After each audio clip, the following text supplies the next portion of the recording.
120 стечајци од Струмица со позитивни решенија за паричен надоместок.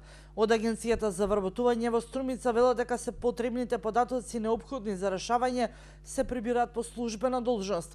Оттаму прецизираат дека етапно ќе се носат решенија, ова дека е само почеток, како се обработуваат податоците, така ќе се доставуваат до граѓаните.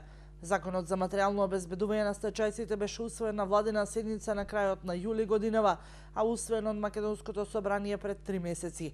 Од 1 декември и првите стечајци почнаа да ги добиваат паричниот надоместок. Од донесувањето на Законот за материјално обезбедување на невроведените лица на кои работниот однос им престанал по основ на стечај, технолошки вишок или отказ од страна на работодавецот, вкупно има поднесено 528 решенја, позитивно се решени 120, што за разлика од другите два закона за материјално обезбедување што беа донесени, тоа е доста поголема бројка.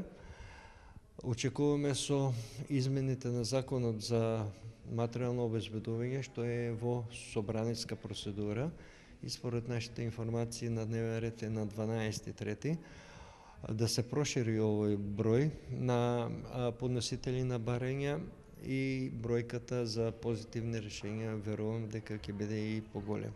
Стечајците ќе добиваат месечен надоместок од 7.596 денари, а треба да имаат најмалку 15 години стаж во предпријатие со доминантна државна сопственост, прекин на работен однос врз основа на стечај, ликвидација или технолошки вишок, 55 години за мажи и 52 години за жени.